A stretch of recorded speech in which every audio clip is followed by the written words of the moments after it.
Bom, pessoal, boa noite. Aqui é a Ana Cristina Titzman, presidente da Associação de Psiquiatria do Rio Grande do Sul, dando início, então, à primeira atividade científica do Núcleo de Vulnerabilidade Climática e Ambiental da PRS, que é um núcleo novo, né, recém-criado, agora no mês de março,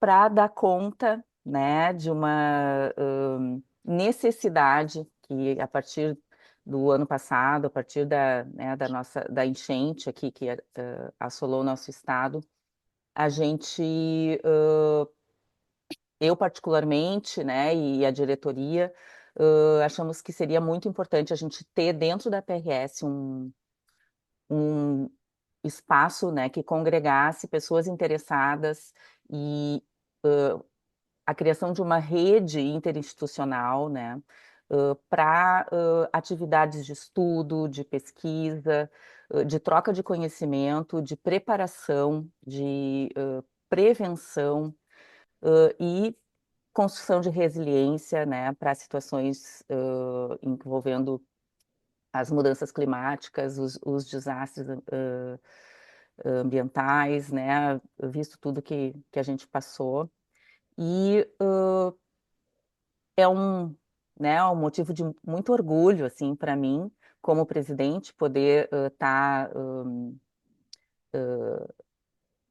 criando, ajudando a criar esse núcleo na PRS, que eu espero que tenha, né, longa vida. Então, hoje, nosso primeiro evento vai ser um evento em que a gente está recebendo a professora Lúcia Pelanda e o professor Abner de Freitas, que vão nos falar, então, sobre questões envolvendo saúde e mudanças climáticas e questões de desastre e mudanças climáticas. Eu queria passar a palavra para a doutora Maria Paz, que é a coordenadora do núcleo, e depois a gente vai ouvir os nossos palestrantes e depois vai abrir, né, para um bate-papo aí, que com certeza vai ser. A gente vai aprender muito juntos aí hoje à noite. Paz. Então, muito obrigada. É uma honra estar trabalhando com a Ana Titzman, né? Tenho aprendido muito com vocês duas e acho que a formação desse núcleo tem sido uma experiência extremamente gratificante, em um ambiente muito acolhedor e que espera receber mais adeptos, né? Então, assim, é uma honra ter a Lúcia e o Abner aqui e aprender com vocês, né? Vocês que têm tanta propriedade de fala e que têm trabalhado tanto, né, em relação às questões de enfrentamento, de organização e de que forma a gente pode lidar com as mudanças climáticas e tentar prevenir-nos em relação, pelo menos, à ansiedade que a gente acaba sentindo pelo desconhecimento daquilo que está acontecendo. Então, com isso, eu já passo a palavra para a nossa querida Lúcia. Bom, boa É, noite. Diga. só um pouquinho antes, Lúcia, de tu começar a falar, eu queria te apresentar, né? Uhum. Então, a professora Lúcia Pelanda é médica, especialista em pediatria, mestre e doutora em cardiologia, professora titular do Departamento de Saúde Coletiva da USPA, da Universidade Federal de Ciências da Saúde de Porto Alegre. Fui reitora dessa universidade de 2017 a 2024, por 2 mandatos. E tem como áreas de atuação, então, epidemiologia, prevenção cardiovascular, tradução de evidências, ensino na saúde, letramento científico e metodologia científica. E ela é membro, né, do Comitê Científico de Adaptação e Resiliência Climática do Estado do Rio Grande do Sul. A professora Lúcia foi a única pessoa da área da saúde a compor esse comitê, né, Lúcia? Ah, da medicina, mas tem outras Da pessoas. medicina. É, Mas isso chama muito atenção, né? Acho que essa questão da gente introduzir, né, as questões médicas e da área da saúde nesse, né, nesse planejamento, nesse aprofundamento, né, das ações. Então, agora sim, eu passo a palavra para ti. Muito obrigada, fico bem feliz com o convite. A Passi, né, foi minha colega de turma, a gente fez muita coisa juntas e fico bem contente de estar aqui. Eu trouxe bem reflexões mesmo, assim, nenhum de nós é super especialista, né, porque a não ser o Abner, que é especialista em desastre, mas eu quero dizer assim, porque são coisas muito novas e a gente está aprendendo, né? Assim como foi na pandemia também, a gente teve que correr para estudar, para poder traduzir as coisas para a população, para poder, para as pessoas poderem entender, para prevenir, né? Então, é também essas reflexões que eu trago e eu espero que depois a gente possa conversar e debater e pensar juntos sobre isso. Então, primeiro, falar bem, umas coisas bem básicas, assim, mas se for básico demais, vocês me interrompam e falem, não, não, isso aqui a gente já sabe. Mas só para a gente lembrar aqui sobre a questão de saúde e ambiente, pensando no conceito de saúde ampliada, saúde única, e depois falar um pouquinho sobre a saúde e as mudanças climáticas, né, e justiça ambiental. Então, da saúde ampliada, né, a definição de saúde. Então, esse é o conceito aquele que a gente está acostumado, né, a ouvir sempre do completo bem-estar físico, mental e social, e não só ausência de doenças. E aí, se a gente pensa nisso, a gente pensa que saúde também é ter moradia digna, segurança alimentar, educação, trabalho, justiça, condições de transporte, segurança, paz, né, acesso a serviços e também um planeta saudável. Então, não existe saúde sem a gente ter um planeta saudável também, né? Então, o ambiente afeta a nossa saúde de várias formas.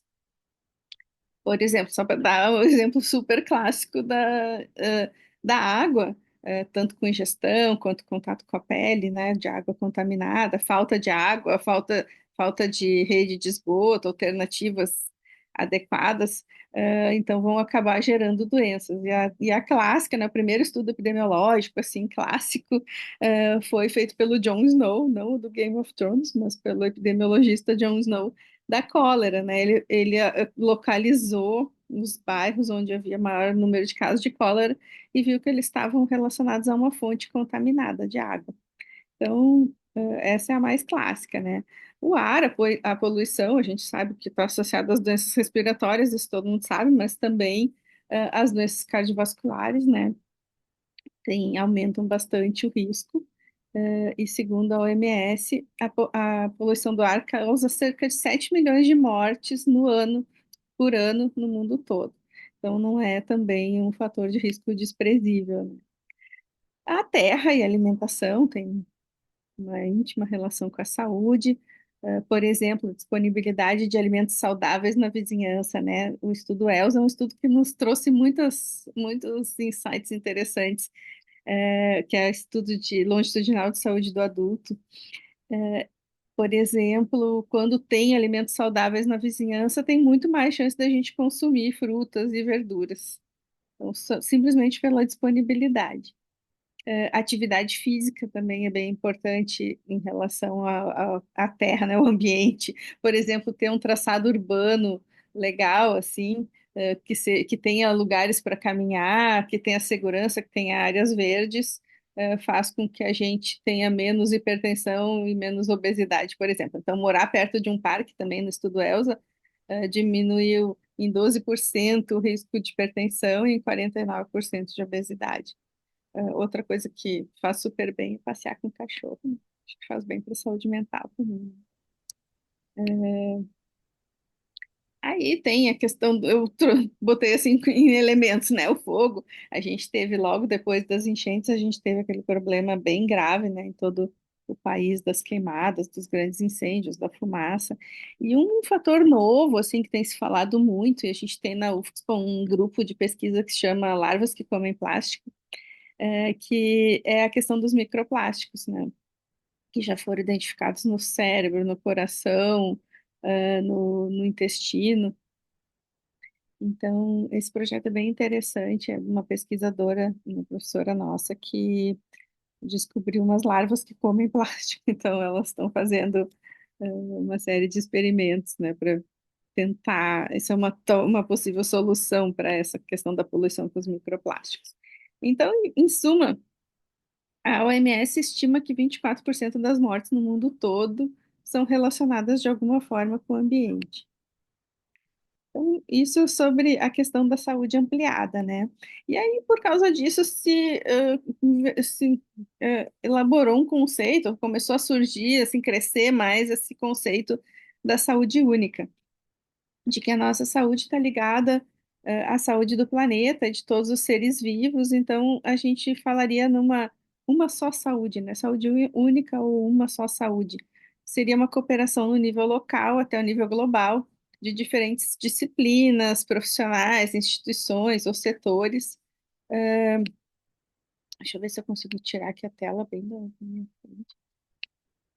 Acho que eu vou aqui consigo. Que tenham, vocês estão enxergando a minha tela bem, né? Sim, tá muito bem. A apresentação tá rolando muito bem. Tá. Então, buscando, né, de uma forma bem transdisciplinar, assim, soluções sustentáveis e integradas para a saúde, porque nossa saúde está relacionada com a saúde dos animais e está relacionada com a saúde do ambiente. Então, as três, né, estão relacionadas. Isso que eles chamaram de aliança quadripartite, que foi então, quem faz parte dessa aliança, a OMS, a Organização Mundial de Saúde Animal, a Organização para a Agricultura e Alimentação, a FAO, e a Organização das Nações Unidas, o Programa das Nações Unidas para o Meio Ambiente. Entre os temas da saúde única, alguns que foram eleitos assim como mais críticos para a saúde única são as doenças zoonóticas e novas epidemias, pandemias, a segurança alimentar, a resistência aos antimicrobianos e a biodiversidade, mudanças climáticas e saúde. Então, aqui que entra principalmente a questão das mudanças climáticas, né? Mas em relação às pandemias e epidemias, esse é um slide que eu mostrava muito durante a pandemia. Então, porque elas também têm razão, têm relação, né? Aglomeração urbana, destruição de florestas e de outros biomas faz com que os seres humanos tenham mais contato com animais silvestres, permitindo, né, desenvolvimento e mutação de vírus, novas doenças, e foi o caso da pandemia da Covid-19, e alguns cientistas, né, levantam a hipótese de que uma nova pandemia, por exemplo, poderia se originar na Amazônia, se a gente continuar destruindo a Amazônia, né? Então, se a nossa saúde está interligada com a de todos os seres vivos, as soluções integradas também vão agir em várias fontes. Então, antes de começar o evento aqui, a gente estava falando sobre otimismo, pessimismo, né? Então, a gente é muito pessimista em relação ao que está acontecendo, em relação às mudanças que estão muito aceleradas, mas eu acho que também, se a gente se concentrar nas soluções, as soluções também são capazes de afetar várias áreas ao mesmo tempo. Então, coisas que melhoram a saúde do planeta vão necessariamente melhorar a saúde humana também. Então, só para dar uns exemplos bem básicos, assim, depois a gente pode discutir, mas, por exemplo, o que está se chamando de dieta planetária, né? A dieta planetária seria o consumo predominante de hortaliças, frutas, grãos integrais, legumes, nozes, óleos vegetais. Então, é uma dieta saudável, aquela dieta do mais ou menos a do guia alimentar brasileiro, né? Consumo de frutos do mar, aves, menos consumo de carne vermelha, evitar carne processada, açúcar, grãos refinados, vegetais ricos em amido. Isso preserva a saúde humana, então tem vários estudos que essa é uma dieta saudável, mas também preserva o ambiente, consome menos água e polui menos, né, por causa da questão da carne vermelha. E essa dieta planetária, ao mesmo tempo, também diminui o risco de sobrepeso e obesidade, diminui o risco de comprometimento da saúde cardiovascular, pressão arterial, colesterol. Então, aqui, saúde cardiovascular, pensando em fatores ideais para a saúde, né? Não fumar, praticar atividade física, ter valores adequados, etc. Então, são todas as coisas que se interrelacionam. A outra coisa que é boa para o ambiente e é boa para a saúde são as cidades gentis, que a gente chama, né? Que tem uma arquitetura amigável, aquilo que eu estava comentando sobre trilhas urbanas para caminhada. Então, tem alguns estudos ecológicos que mostram assim, nas cidades que fizeram trilhas urbanas que as pessoas podem caminhar, diminuíram o número de internações por infarto, por exemplo. Então, além disso, também é bem interessante para a saúde mental e para a segurança mesmo. Quando o espaço público está sendo usado, ele também é mais seguro, né? As fachadas ativas, as experiências, né? Privilegiando as experiências das pessoas e a diversidade de uso. E isso também, ao mesmo tempo que é bom para o ambiente, também é bom para a saúde cardiovascular, saúde mental e menos uso de transporte, e como eu falei, para a segurança. Então, aqui nessas fotos, tem uma. Esse aqui é uma ideia, né, do projeto Carona a Pé. Então, tem vários lugares onde as pessoas se reúnem para ir juntas, né, nos lugares a pé. Então, em alguns países, as crianças vão para a escola, por exemplo, o ônibus escolar a pé, né, que já é uma forma também de melhorar a saúde e é bom para o meio ambiente. Claro que depende da distância, etc., mas é uma possibilidade, né? E aqui a questão das cidades esponja. Então, aqui, por exemplo, essa é uma cidade na China que eu visitei por causa de um congresso, e aí isso aqui eu tirei a foto do meu hotel. É uma cidade, é uma pracinha, é que eles chamam de praça piscina. Se vocês notarem, primeiro que o desenho é bonito, né? Mas se vocês notarem, tem um certo aclive aqui, uma depressão ali no meio. Essas praças elas servem para acumular água, né? São alguns reservatórios de água quando tem chuvas muito fortes. Além de serem, então aqui dá para ver um pouquinho, né? Que tem um aclive aqui, além de serem terreno verde e serem um terreno para conviver, né? Então, naquela região da China, eu acredito que talvez seja até uma norma que foi aprovada para o país todo, mas eu não tenho certeza, mas naquela região, pelo menos 30% da cidade tem que ser área verde, né? E 30% tem que ser área comum, de convívio, de atividades comuns. Então, isso é uma coisa que pode ajudar também, né? Bom, então agora também passe, Ana, se vocês quiserem interromper, fazer alguma pergunta, mas senão eu vou seguindo e a gente faz depois o debate, né? Agora falando um pouco sobre a saúde e as mudanças climáticas. Então, a gente tem que pensar que tanto calor, inundações, secas, fenômenos extremos, frio, poluição, tempestades, eles têm efeitos que são rápidos, né? Como aconteceu na enchente o ano passado, que a gente imediatamente tinha que lidar com algumas coisas que eram infecções agudas, com questões agudas daquele momento, né? Dos efeitos rápidos, mas também tem efeitos lentos e contínuos. O fato da gente estar anos, né, sendo submetido a microplásticos ou a poluição do ar, ou o aumento que pode ser lento, o aquecimento global pode ser lento, mas que com o tempo vai acumulando, isso vai gerando efeitos que também são bem importantes. Então, também pode se classificar como efeitos diretos, indiretos, e os efeitos mais indiretos, né? Então, os diretos, os impactos diretos, trauma físico, psicológico, estresse térmico, os efeitos indiretos pela qualidade da água, do ar, a produção de alimentos, e principalmente, no nosso caso, que a gente está vendo agora, a ecologia de vetores que agem nas transmissões de doenças. E os mais indiretos ainda, né, os socioeconômicos, rupturas sociais, demográficas, migrações pelo esgotamento dos recursos naturais, então um determinado local que fica inabitável, ou que não tem mais condições, por exemplo, para agricultura, vai gerar os refugiados ambientais e acaba tendo potenciais conflitos. E um outro efeito indireto para a sociedade é o custo aumentado, né, para a saúde. Então, uma enchente, por exemplo, talvez não tenha sido, né, talvez o dinheiro para prevenção fosse muito menor, como sempre, o dinheiro que a gente precisa para prevenção seria muito menor do que o custo, do sofrimento que causa. Enfim, de novo, usando os dados da OMS, 3,6 bilhões de pessoas vivendo em áreas suscetíveis à mudança climática. Se bem que eu acho que isso é subestimado, porque toda a Terra está suscetível à mudança climática, então seriam todos os habitantes, né? E também se calcula cerca de 250 mil mortes adicionais por desnutrição, malária, diarreia e estresse pelo calor.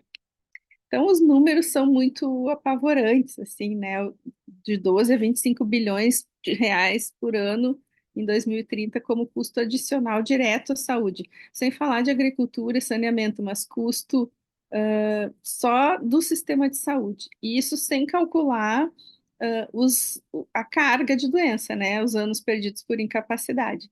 E além disso, o que a gente vê muito, que a gente viu na pandemia, o que a gente viu nas enchentes, é a questão da escassez de recursos. Quando os recursos são escassos, o fato de que a gente vai ter que aplicar muito numa área faz com que uma outra área seja prejudicada. Então, o que aconteceu na pandemia, todos os hospitais voltaram aos seus leitos para atender a Covid-19, a gente acabou tendo um atraso em diagnóstico precoce de câncer, em tratamento de câncer, em tratamento de doenças crônicas, hipertensão, outras doenças cardiovasculares. Então, depois da pandemia, a gente enfrentou uma quarta onda, que se chama, dessas doenças que tinham sido, não que fosse propositalmente negligenciadas, mas por uma questão de realmente falta de recurso, né? Até de pessoas do sistema de saúde, de espaço, né? E um material que eu acho que está muito legal, recomendo, que está disponível para todo mundo, um guia de bolso de mudanças climáticas para profissionais de saúde, que foi elaborado pelo Ministério da Saúde, a Secretaria de Atenção Primária, uma colega nossa que coordenou esse esforço, a professora Etel Maciel, e foi publicado ano passado. E está bem interessante, tem várias coisas bem interessantes. Ops, para a gente estudar. Peraí.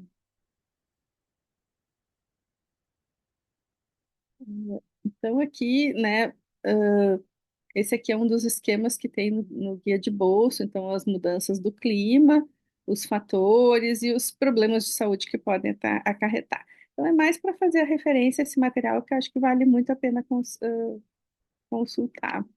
E tem as questões, daí tem ali separado por agravo, né? Então, temperatura, o que que pode causar, tanto a temperatura pode ser tanto o aquecimento gradual quanto extremos, né? Onda de calor e onda de frio. Quem é que está mais vulnerável? Os idosos, por exemplo, e as crianças, né? Estresse cardiovascular, arritmia, síncope, insolação, colapso pelo calor. Então, o guia, esse aqui é só um exemplo de por exemplo, um dos itens, né? Um dos capítulos. E saúde mental, obviamente, não vou falar nesse, né, nesse fórum, mas eu achei bem interessante esse artigo aqui, que é uma revisão é, sobre espaços verdes e saúde mental, e eu lembrei que esse é um conceito muito antigo, já, por exemplo, de várias civilizações, né, dessa questão do efeito protetor das áreas verdes, principalmente se tem perto da moradia, mesmo que sejam exposições curtas, né? Esse aqui é o conceito japonês do banho de floresta, né? Então, que é uma coisa que já é, assim, há muito tempo conhecida. Então, para terminar, assim, falando que nesse material do Ministério da Saúde também fala de em quem é mais vulnerável, né? Então, quem que é mais vulnerável? Crianças, gestantes, idosos, pessoas com comorbidades, pessoas com deficiência, pessoas que, pelo seu contexto social, econômico, cultural, são mais vulneráveis. E uma coisa que a gente viu agora em Porto Alegre durante essa onda de calor extremo foi, por exemplo, pessoas que trabalham com esforço físico expostas ao sol, né? E altas temperaturas, então pessoal de obra, lixeiros, pessoas que estão expostas e que até teve uma discussão na Câmara Municipal, o vereador Giovanni Pulaux propôs que essas pessoas não fossem expostas porque é altamente nocivo, né? Então são coisas que a gente vai ter que começar a pensar que antes não se pensava, né? Então, essas pessoas também que podem ser mais vulneráveis, ou porque já têm condições pré-existentes, que essas que a gente estava comentando, idosos, crianças, pessoas com deficiência, ou porque têm menos recurso para proteção, tem mais barreiras de acesso, mora em área rural, área muito distante, o Abner vai comentar um pouco sobre isso, né? Ou pessoas mais expostas porque estão em área de risco, área de alagamento, área de deslizamento. Então a gente já sabe. Eu estava esses dias casualmente estava olhando um post antigo, aqueles que apareceu assim, e era de janeiro de 2024, quando faltou luz, acho que a gente ficou uns 3 dias sem luz por causa de uma chuvarada, e já tinha alagado a casa das pessoas que estavam nas ilhas, né? Então, ali eles já tinham alagado umas 5 vezes. Quando chegou maio de 2024, já era a sexta, quinta, sexta vez que eles tinham água na casa, né? Então, são pessoas que estão em áreas de muito risco. E também o tipo de trabalho que a gente acabou de comentar. Então, para finalizar, assim, dizer que eu sou do Departamento de Saúde Coletiva da UFSM, mas eu brinco que não existe outra saúde. Não existe saúde que não seja coletiva, né? A gente certamente está interligado, então não existe ficar bem quando tiver um mundo que está doente ou quando as outras pessoas não estiverem bem. Então, enfrentar as desigualdades, a injustiça e o racismo ambiental é uma questão que vai fazer bem para a saúde de todo mundo, para a nossa, inclusive, né? Então, é uma interação complexa entre as doenças, as pré-existentes, as novas, as vulnerabilidades, as condições ambientais, sociais e também da gestão e do preparo do sistema de saúde, que é isso que o Abner vai falar. Então, acho que é isso, assim, só para finalizar, né? Eu acredito muito, e depois a gente pode comentar melhor sobre o papel das universidades e sobre o sistema de saúde, como o sistema de saúde pode se preparar mesmo, mas eu acho que não é tão o assunto desse fórum hoje, né? Mas eu acredito muito que a educação é uma das ferramentas mais importantes para a prevenção de doenças e promoção da saúde. E a melhora da saúde do planeta vai levar necessariamente a melhora da saúde das pessoas. E eu acho que é muito importante que a ciência ajude, né, a apontar soluções, porque soluções que sejam adaptadas para o local, soluções que sejam viáveis e que possam também influenciar em todas essas áreas. Acho que não existe saúde sem solidariedade, sem justiça, sem paz e sem responsabilidade, sem educação. Mas então eu acho que eram as coisas principais que eu queria dizer, e aí depois a gente pode debater mais. É isso, obrigada. Obrigada, Lúcia.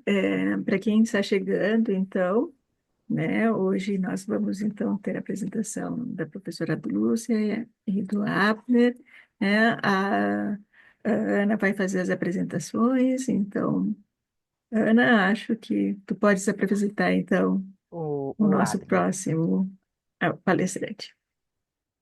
Então, o professor Abner, não sei se tu já é professor, Abner, mas não, né?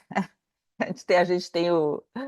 Então, o Abner Freitas, ele é doutorando em epidemiologia dos desastres na URGS, mestre pela UFSPA e pela PUC, em pesquisa resiliência dos sistemas de saúde nos desastres. Fundador da Hopeful, startup no Tecnopuc, voltada à educação em desastres. Coordenou programas para cidades resilientes em Santa Maria e Santiago, no Rio Grande do Sul. Possui experiência internacional em gestão de desastres e defesa civil na Bélgica, Itália, Islândia, Malta, Albânia, Marrocos, Jordânia, Escócia e Inglaterra. Então, Abner, a gente está muito contente de te ter aqui, né? Complementando essa palestra maravilhosa que a Lúcia nos deu, que é justamente o nosso objetivo, né, Lúcia, assim, é a gente contribuir, né, o nosso núcleo contribuir para esse estudo e para essa divulgação, né, de ciência e aprender juntos, né, sobre esses assuntos que cada vez mais vão nos ser demandados, né. Então, Abner, passo a palavra para ti e depois a gente abre para o bate-papo.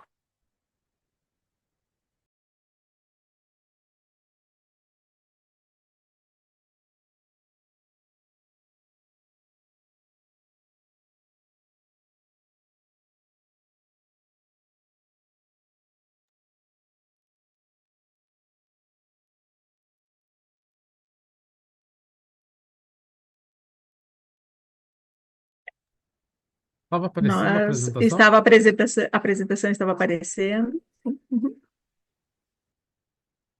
Foi? Sim, já conseguimos visualizar. Tu queres passar uma para ver se de repente, Pode ser? vamos ver, Só. só para. Foi. Perfeito, Acho que foi. ótimo. Uhum. Perfeito. Então, vamos lá. Primeiro, eu quero agradecer o convite da associação, dizer que eu vejo com entusiasmo esse movimento e já faço até um convite, se bem que ficaria para o final da minha fala. A UFSPA está na construção de um núcleo para entender saúde e desastres, tanto no aspecto da pesquisa quanto da resposta. Então, vocês já ficam convidados para cooperar com esse trabalho que a UFSPA vai estar construindo. Agradecer, eu já falei isso em off, mas eu quero agora oficialmente agradecer a professora Lúcia Pelanda, foi minha reitora durante a minha trajetória na universidade. Assim, toda oportunidade que há para discutir saúde e desastre, a professora sempre me convida. Então, assim, eu já tive a oportunidade de estar em lugares que eu não imaginava estar, graças à professora Lúcia. Então, assim, eu quero deixar esse registro de carinho e admiração por todas essas oportunidades que ela me dá. E eu vou fazer um gancho da fala dela para entrar já na minha fala. Eu acho que todo mundo que está aqui participando dessa conversa pode dizer que foi impactado pela educação. Acho que não só impactado, como transformado. Eu acho que aquilo que vocês são como profissionais, nós somos como profissionais, passou pela educação. E por que eu reforço isso? Porque tudo que eu vou apresentar para vocês hoje nasceu na sala de aula. E isso eu gosto muito de reforçar, porque isso eu falo muito para os estudantes, porque a gente imagina que a transformação, o impacto no mundo vai ser algum momento em que a gente vai acordar brilhante e fazer algo diferente. Não, assim, a transformação ela acontece dia após dia, naqueles momentos chatos, cansativos, mas que são produtos de uma construção. Então, só fazendo essa conexão com a fala final da professora. Então vamos lá, eu vou me apresentar. Foi dito rapidinho sobre a minha formação. Eu tenho uma startup hoje no Tecnopuc, que começou durante minha graduação na UFSPA. Eu sou formado, o meu bacharelado é em gestão em saúde, um dos cursos da UFSPA, onde eu tive a oportunidade de fazer o meu mestrado sobre o perfil epidemiológico dos desastres no Brasil. E o mais interessante é que eu sou do interior de São Paulo, eu vim para a UFSPA e eu comecei a graduação já querendo saber, entender a gestão de serviços de saúde no contexto dos desastres. Isso em 2015. Tanto que a minha dissertação foi sobre aquele estudo clássico, tentando associar exposição à inundação com surtos de leptospirose, que é um estudo clássico, eu sempre tive interesse por entender a dinâmica do desastre. E, curiosamente, isso que eu pautei durante a minha graduação foi uma das grandes discussões da pandemia da Covid-19, que é assim, como é que o sistema de saúde se reorganiza. Na minha apresentação hoje, eu só não vou entrar na área de vocês médicos, tudo bem, pessoal? Porque eu vou falar sobre gestão e saúde nos desastres, carga de doença dos desastres na população. Ou seja, eu vou tratar dos aspectos gerenciais e dos aspectos epidemiológicos da exposição aos desastres. Talvez no futuro a gente sente para falar dos aspectos clínicos dos desastres, que eu não vou me debruçar hoje, tudo bem? Eu vou falar sobre gestão e aspectos epidemiológicos. Então, a Rolf, ela trabalha para que você saiba o que fazer. Para a gente entender o que é educação em desastres, eu não sei onde vocês estão agora. se é prédio, se é casa, mas se começar a pegar fogo, vamos bater na madeira. Vocês saberiam o que fazer? A principal ameaça de um incêndio a gente julga ser o fogo, mas não é necessariamente ele, é a fumaça.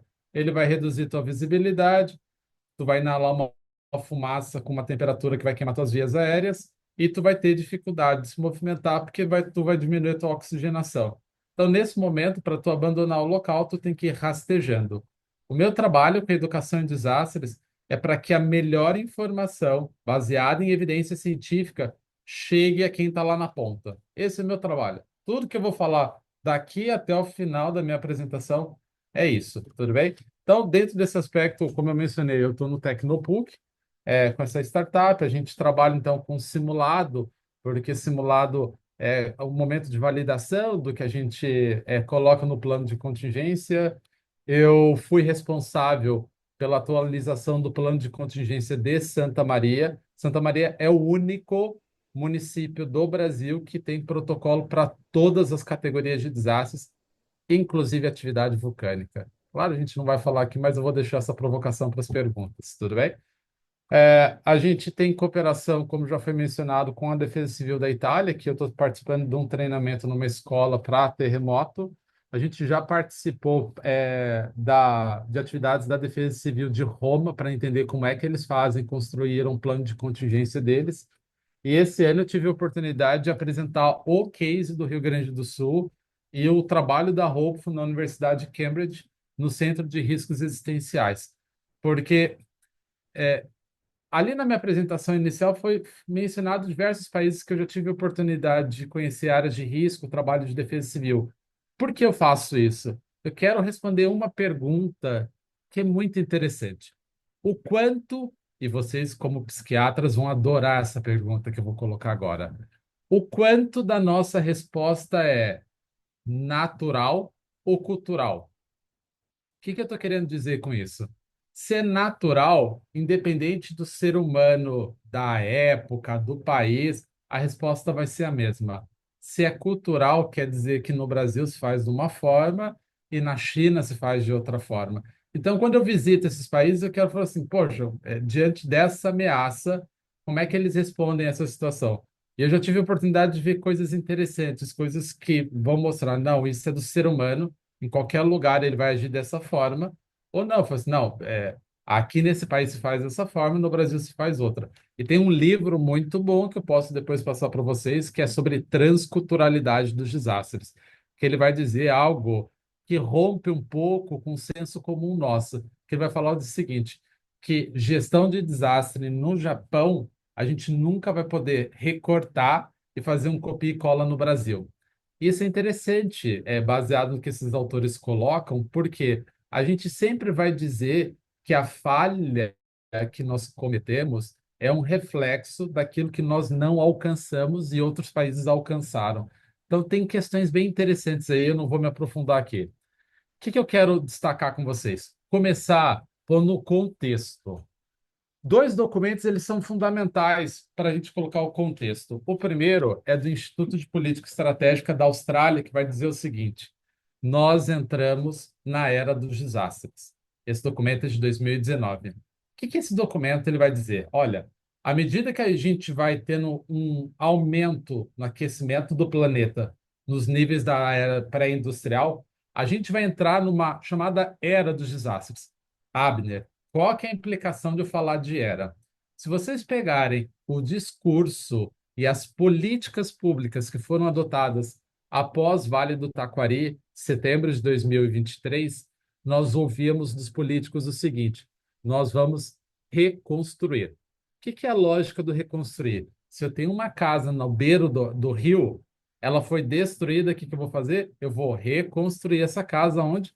Na beira do rio.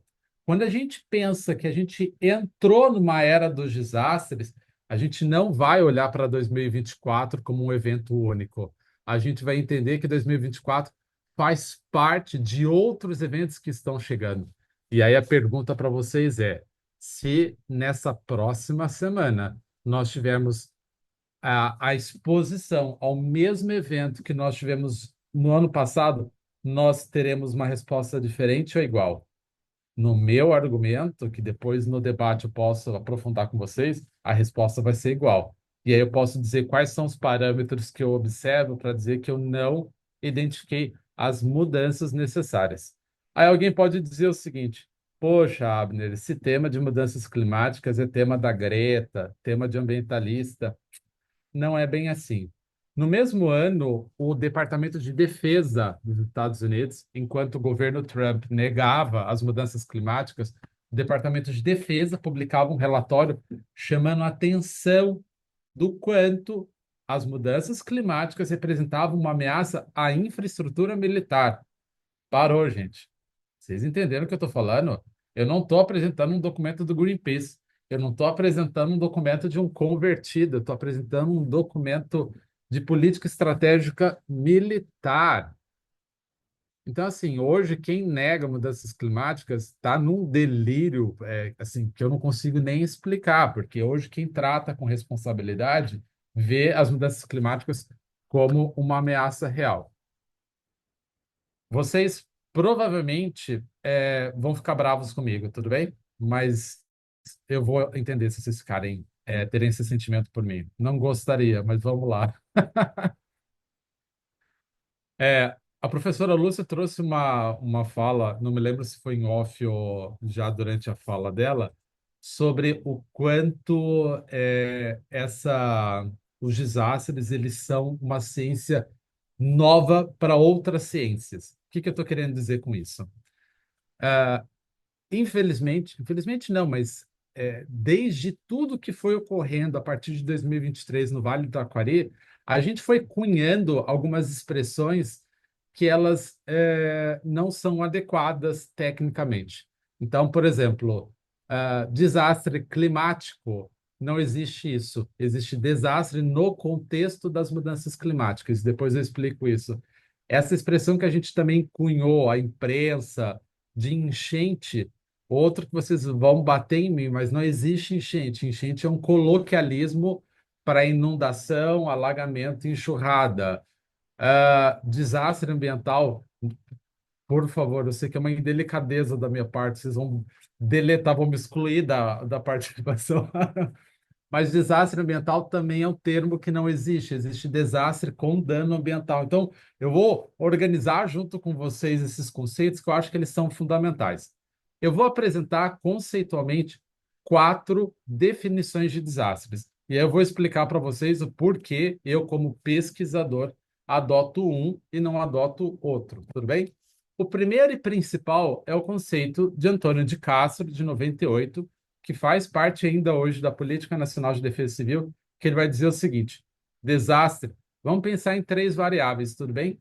É o evento adverso que interage com um ecossistema vulnerável e causa danos. Vou traduzir. Vamos imaginar que a mesa onde vocês estão apoiados seja um ecossistema vulnerável, seja um ecossistema, que é um habitat com interação de indivíduos. Tudo bem? Uma das pernas dessa mesa, ao invés de ser de ferro, de madeira, é de papelão. Então, eu tenho a vulnerabilidade, perna de papelão, do meu ecossistema mesa. Isso ainda não é o desastre. O desastre é quando o evento adverso, ou seja, a luminária que está sobre a mesa de vocês, cai sobre a mesa, interagindo com a perna de papelão, que é a vulnerabilidade. Vai causar danos, porque vai te machucar, danos materiais, porque vai danificar o computador. Essa é a principal ideia. Se vocês conseguirem fixar essa ideia na cabeça de vocês, tudo o que eu for falar sobre desastre vai ficar claro para vocês. Vou trazer um exemplo para ficar mais fixo esse conceito. Vale do Taquari. O que que é o ecossistema vulnerável? É as pessoas morando do lado do rio. O que que é o evento adverso? É a água em excesso que provocou a inundação, o alagamento ali em especial. Então a gente tem aquela chuva em excesso interagindo com as pessoas morando do lado do rio, que é das áreas vulneráveis. Isso vai provocar danos. Então gravem na cabeça de vocês. O desastre é o evento adverso que interage com o ecossistema vulnerável, gerando danos. Vamos pegar o caso do Vale do Taquari. Se a gente quer reduzir os danos e a gente não consegue mexer na chuva, a gente vai mexer onde? Na vulnerabilidade. Pessoas moram na beira do morro, eu removo elas de área vulnerável. Faz sentido para vocês? Acho que sim. Só que a gente não consegue reduzir todas as vulneráveis. Quem vai corrigir isso é as Nações Unidas num documento em 2016. Só que antes eu quero apresentar outros dois conceitos e eu vou argumentar o porquê eu, como pesquisador, não adoto esse conceito. O primeiro é da OPAS, que segue essa ideia de exposição e vulnerabilidade, só que para OPAS eu só posso considerar desastre se excedeu a capacidade de resposta. Ou seja, ele não está vinculado ao fenômeno, ele está vinculado à capacidade. Abner, qual que é a implicação disso? Vamos falar para a nossa realidade? Quando o município é afetado por um desastre, existe uma implicação jurídica e financeira. O que eu estou querendo dizer com isso? Ele vai preencher um documento para decretar situação de emergência ou estado de calamidade pública. Qual estímulo vai ter um município de fazer prevenção se ele ganha mais dinheiro com resposta a desastre? Nesse conceito da OPAS, eu posso ter dois municípios, município A e município B.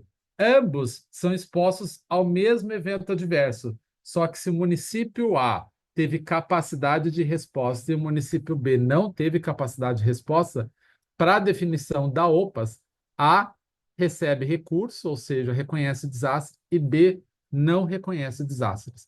Então, para minha compreensão como pesquisador, a limitação dessa compreensão da OPAS é vincular a compreensão de um fenômeno como desastre à capacidade de resposta. Lembra que eu falei para vocês que as Nações Unidas corrigem uma compreensão com relação à ideia de evento adverso que interage com o ecossistema vulnerável? Que eu falei para vocês, o evento adverso eu não consigo mexer, mas a vulnerabilidade eu tento dar uma resposta. Para as Nações Unidas, o primeiro elemento que eu acho fundamental é ela dizer o seguinte: bom, desastre tem qualquer escala. Qual que é a implicação disso? Uma semana antes, em Porto Alegre, de Porto Alegre ficar debaixo d'água, o que ocorreu aqui? Um abrigo, acho que o abrigo Garoa, pegou fogo e morreram acho que 10 ou 11 pessoas no abrigo. Vamos lá, pega esse número, que vamos pensar, para nós, a coisa mais importante é a vida, que a gente quer preservar. No abrigo Garoa morreram 10 ou 11 pessoas. Uma semana depois, com relação a todo mês, por mais que nós tivéssemos danos, ninguém morreu pela exposição à inundação, à chuva em Porto Alegre. Minha pergunta de provocação para vocês: por que nós, como sociedade, nos engajamos no segundo caso e não no primeiro? Porque a vida daquelas pessoas que morreram no abrigo Garoa tinha menor valor do que o menino Deus debaixo d'água. Porque no fim, o que é para nós importante é a vida, não o patrimônio. Mas por que a gente não se engajou no primeiro e se engajou no segundo? Tanto que a gente nem classifica o primeiro como desastre. No conceito das Nações Unidas, sim. Primeiro, ele tem qualquer tamanho. Segundo, ele traz mais um elemento que é fundamental, que ele vai dizer o seguinte: desastre é a interação entre exposição, que é o evento adverso, vulnerabilidade e capacidade. Bah, capacidade é fantástico. Vale do Taquari. Exposição é o excedente da chuva que provoca a inundação. Eu consigo mexer nessa variável? Não. Vulnerabilidade. Eu quero tirar todas as pessoas de área de risco. Posso? Também não. Se eu não consigo mexer na chuva que provoca a inundação e não consigo remover as pessoas de área vulnerável, me resta o quê? A variável capacidade. Capacidade do quê? De evacuação. Então, no raciocínio das Nações Unidas, eu consigo reduzir danos na proporção que eu aumento a capacidade. Então, o meu trabalho de educação em desastres é trabalhar na variável, aumento de capacidade. É as pessoas saberem o que fazer. Tem o CRED, que trabalha com o mesmo conceito da OPAS relacionado à capacidade. Isso eu depois posso compartilhar com vocês, esses conceitos, mas a gente precisa primeiro deixar bem marcado essas quatro definições. Desastre é o evento adverso que interage com o ecossistema vulnerável, causando danos.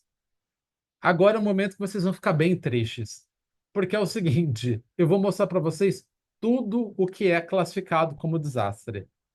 Qual que é a importância de eu apresentar esse slide antes da classificação?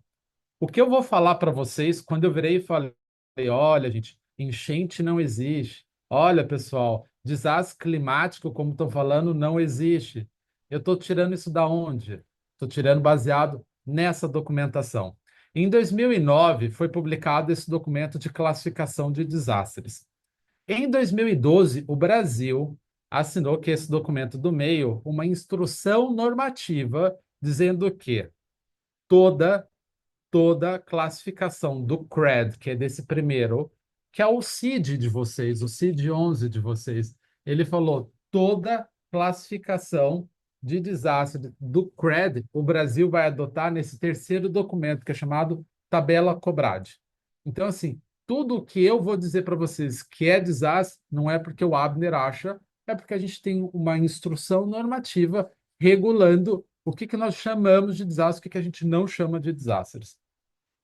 Desastres eles são classificados quanto à origem, naturais ou tecnológicos, também chamados provocados pelo homem.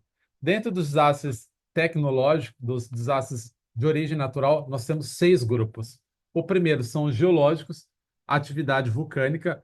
O pessoal aí no chat já vai colocando se vocês acham que a gente tem que definir protocolo para atividade vulcânica, tá? Vamos ver se o pessoal está ligado aí. Atividade vulcânica, movimento de massa e terremoto. Desastres meteorológicos. Pessoal, o que ocorreu no Rio Grande do Sul em maio do ano passado foi um desastre meteorológico, que foram grandes temporais. Depois seguido por desastres hidrológicos e geológicos, mas a gente teve desastre meteorológico, a gente não teve nada de climatológico. Calma que eu vou explicar antes que alguém aperte um botão assim, me tirando da apresentação. Nós temos os fogs, e fog está relacionado àquele famoso caso da década de 50, em Londres, que 12 mil pessoas morreram por inalação de poluente atmosférico que ficou concentrado por causa de neblina, extrema temperatura, que a professora Lúcia tratou anteriormente, que é tanto extremo calor quanto extremo frio.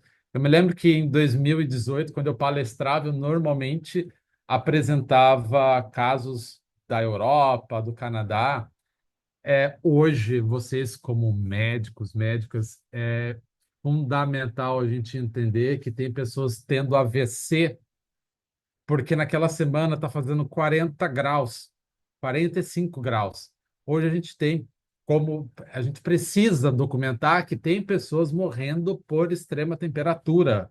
Isso é um negócio assim que, como profissionais, a gente só vai construir políticas públicas se a gente conseguir gerar dados.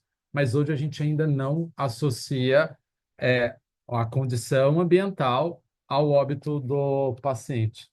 Desastres hidrológicos, que são, fora se usa a expressão flood, mas no Brasil é inundação, alagamento e enxurrada. Não fiquem bravo comigo por causa do enchente, tá, pessoal? Deslizamento e ação de onda.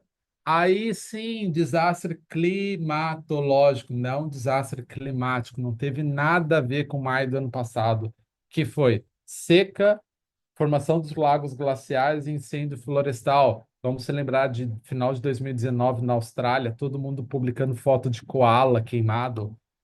Desastres biológicos, que o pessoal da saúde, eu vou mostrar dados epidemiológicos sobre isso, nunca achou que um surto. Tem um artigo muito bom que eu tive a oportunidade de ler em 2003. Em 2003 eu estava recém crescendo, tá, gente? Mas o artigo é de 2003, que chamava atenção do porquê a pandemia, o HIV/AIDS não era classificado como desastres. E ele foi argumentando, era, eu acho que uma professora de Harvard, do MIT, foi colocando todas as justificativas.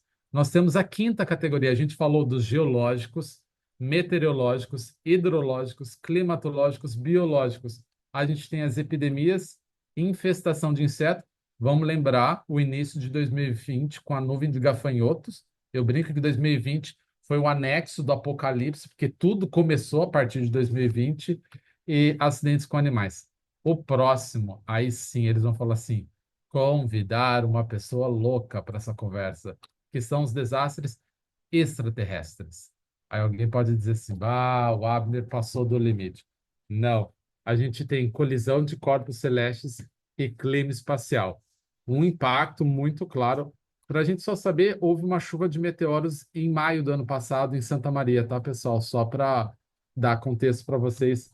E clima espacial, ele tem um impacto de encerrar a comunicação entre satélite e os nossos dispositivos. Então, de repente, a gente fica sem internet. Vídeo que passou Espanha e Portugal no dia de ontem. Terminado, então, os desastres de origem natural, a gente tem os tecnológicos. Nisso, nós somos muito bons, tá, pessoal? São os acidentes industriais. Vazamento químico, colapso de estrutura, explosão, vazamento de gás, incêndio, envenenamento, radiação, vazamento de óleo. Vamos lembrar o litoral do Nordeste brasileiro em 2019 também, que foi inundado por vazamento de óleo. Acidentes aéreos, rodoviário, ferroviário, marítimo. Eu quero rapidamente passar por vocês alguns artigos que eu acho que são fundamentais. Então, assim, a gente trabalhou a definição de desastres, a gente entendeu tudo o que é classificado e compreendido como desastre, mas antes da gente começar a entrar em algumas discussões de aspectos epidemiológicos e de gestão de desastres, é interessante a gente ver quando é que a saúde começou a olhar para aquilo que estava ocorrendo e falou: isso é problema meu. E assim, sinto informá-los sobre isso, mas quando ocorre um desastre, isso vocês vão ver na minha discussão sobre gestão da saúde nos desastres, tudo pode falhar, menos a saúde, tá bom? Porque para todas as categorias de desastres que eu mostrei para vocês, no fim, chega para vocês, tá bom? No fim, chega para a saúde. Todas as categorias de desastres. Então, assim, quando se pensa plano de contingência, o sistema de saúde tem que ser prioritário. E aí é um negócio assim que me chama a atenção, e eu pergunto para vocês: quantos hospitais vocês frequentam ou já frequentaram que tem plano de contingência? Quantos hospitais que vocês frequentam ou frequentaram conseguiriam evacuar pacientes de UTI? Fica aí a reflexão para vocês.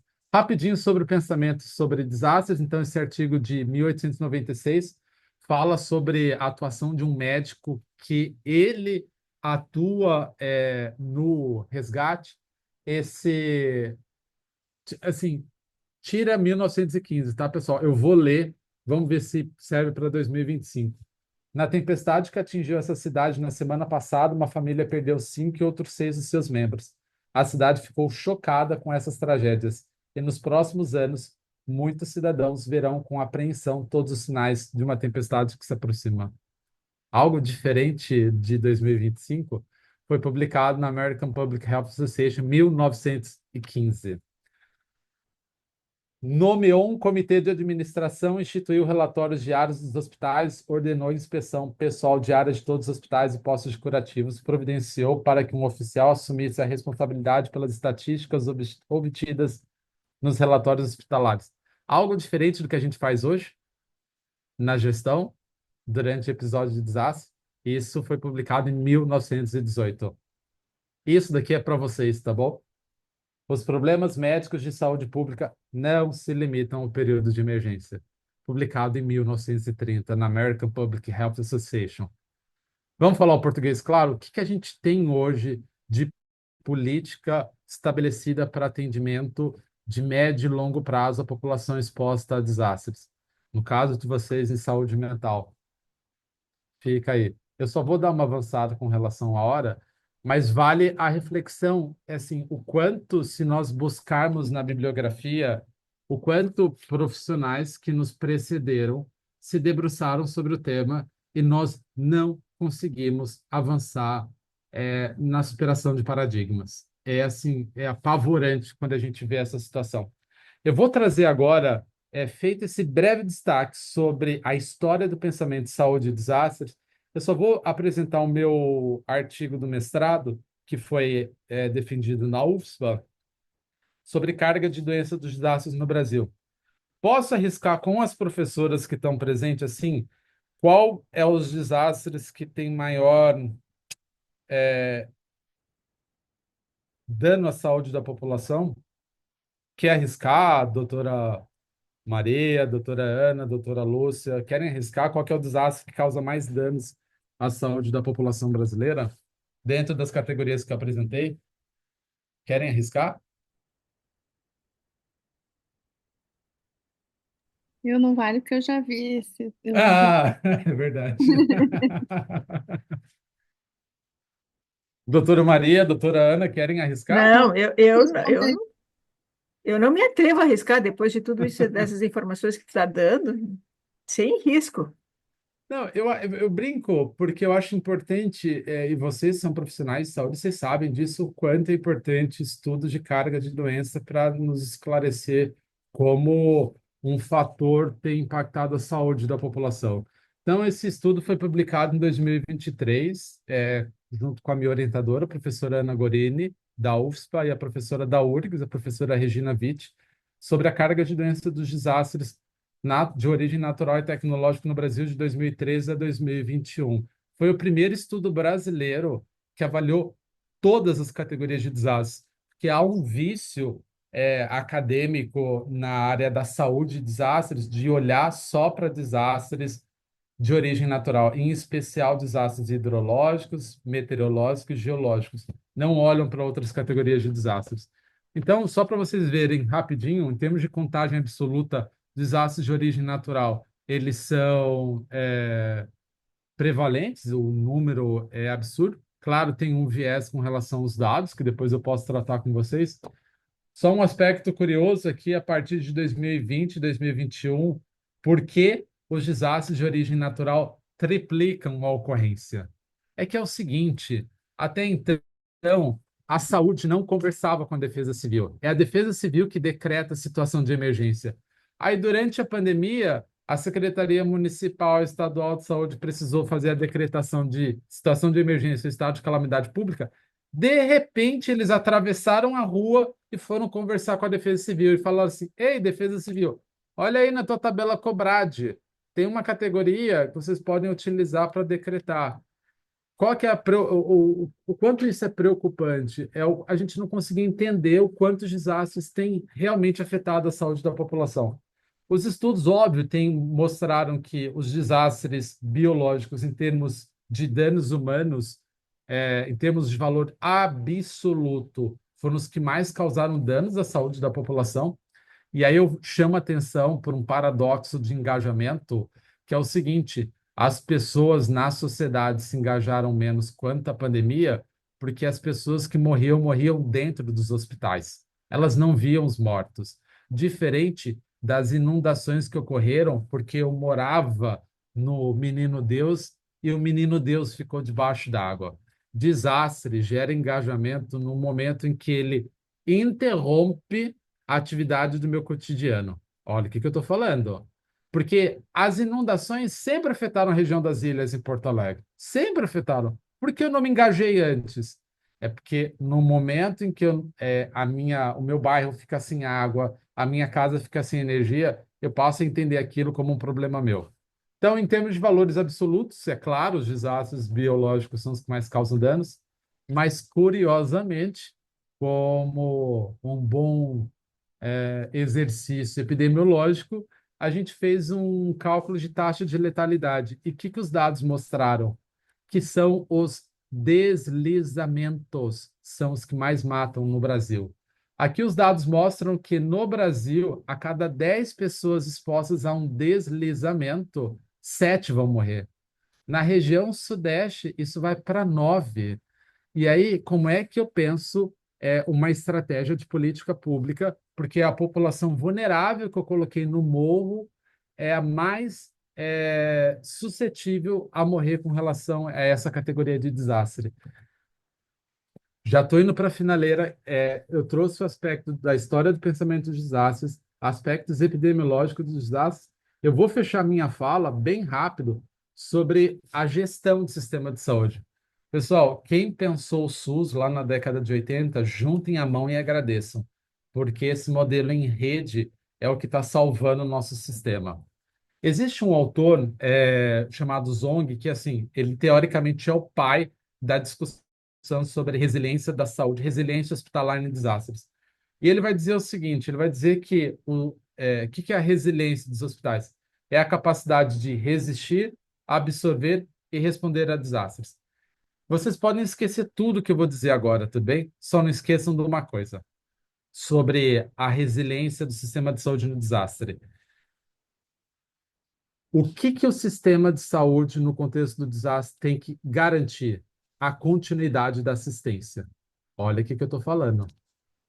Quando o meu HPS de Canoas fica inundado, quando o meu Mãe de Deus fica inundado, eu tenho que garantir assistência. Como é que eu garanto assistência se eu tenho comprometimento de infraestrutura, falta de suprimento? E a gente experimentou em Porto Alegre, e isso a professora Lúcia também participou, a UFSPA publicou um policy paper estudando o case de sistema de saúde, numa análise de Bardan. A gente teve comprometimento na operação de alguns hospitais, porque os profissionais de saúde não podiam chegar lá. Os profissionais de saúde não podiam chegar lá. Eu não tinha profissional para tocar plantão.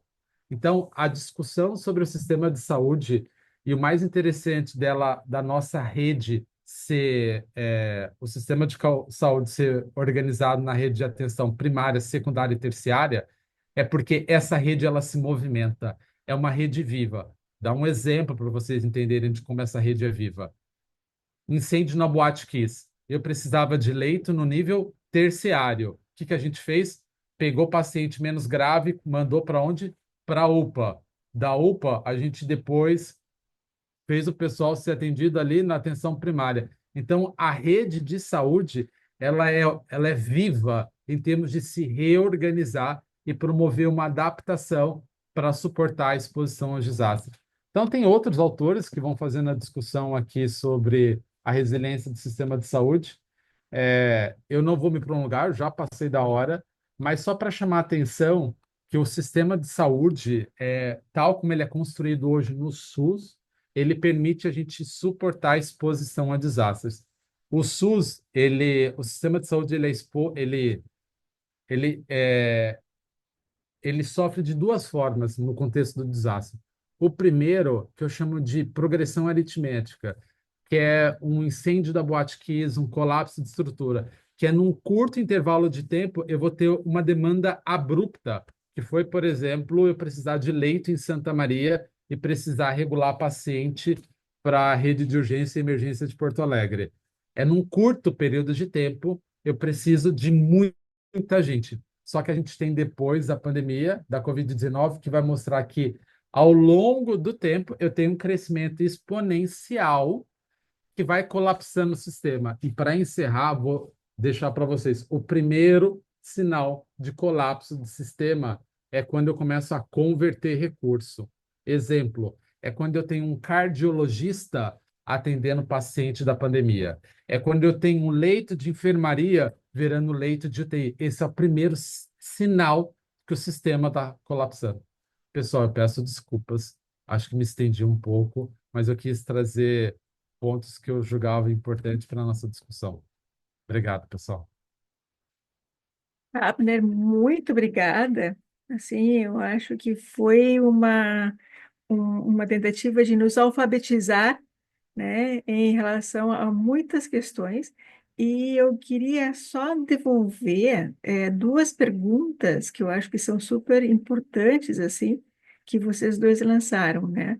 Uma para a Lúcia, porque, bem, assim, tá bem que esse aqui não seja o melhor fórum, né? Mas eu acho que é extremamente importante assim, a gente ter a tua experiência em relação a universidades e te perguntar justamente assim, na tua visão, assim, o que que tu achas que as universidades, principalmente quando a gente fala de universidade federal, né? A gente poderia contribuir em relação a nos preparar melhor para as situações ou para poder fazer algumas modificações necessárias. E para o Abner, né, a pergunta que ele mesmo lançou, assim, ou seja, se acontecesse novamente, né, será que a gente estaria melhor preparado? Será que a gente fez o tema de casa? Né? O que seria esse tema de casa? Enquanto isso, a gente vai esperando assim mais questões, né, Ana? Eu acho que a Ana está de olho aqui no chat, né? E está perfeito.